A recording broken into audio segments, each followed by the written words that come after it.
Alors le poste radio était là, tu vois, il y avait une commode, le poste radio était là, et on entendait Adolf Hitler sur Radio Stuttgart, tu vois. Alors plus il gueulait fort, plus papa disait, oh, il va bientôt y avoir la guerre. C'était facile à comprendre, tu vois, hein. Et puis alors après, évidemment, c'était encore plus formidable, c'est qu'il y a eu on nous a obligés d'évacuer le village.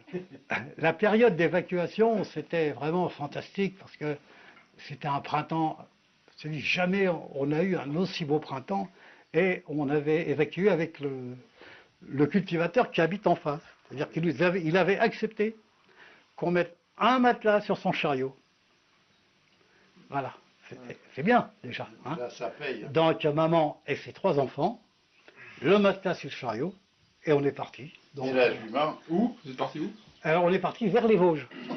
Dans la gueule du loup. Mais ce que je trouvais drôle, c'est qu'on est parti par là. Et par là, c'est l'Allemagne quand même. Tu vois. C'est tout ce que. Non mais, c'est tout ce que j'ai trouvé drôle. On a traversé des villages en flammes, tu te rends compte, t'es enfant, oh, tu vois des flammes de chaque côté, tout ça.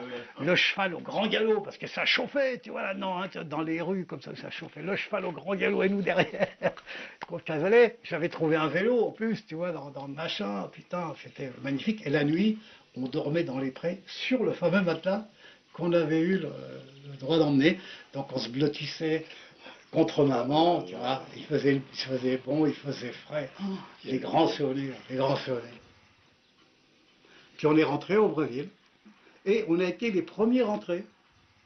Et un jour, on voit arriver un mec en vélo, mais longtemps après, hein, peut-être un mois après, et c'était papa qui rentrait, quoi, complètement exténué, maigre comme ça, tu vois, il s'en est parmi, puisqu'il a chopé la tuberculose, et puis il en est mort, quoi, tout simplement.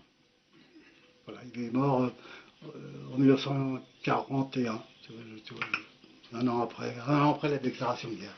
Voilà, ça s'est passé comme ça. Mais de cette période d'évacuation, moi j'en ai un bon souvenir, c'est pour ça que je dis il ne faut jamais plaindre les enfants en temps de guerre, parce qu'ils découvrent plein de choses, quoi. Il y a plein de choses qu'on leur interdit en temps de paix, que d'un seul coup, ils ont la liberté, ça c'est sûr.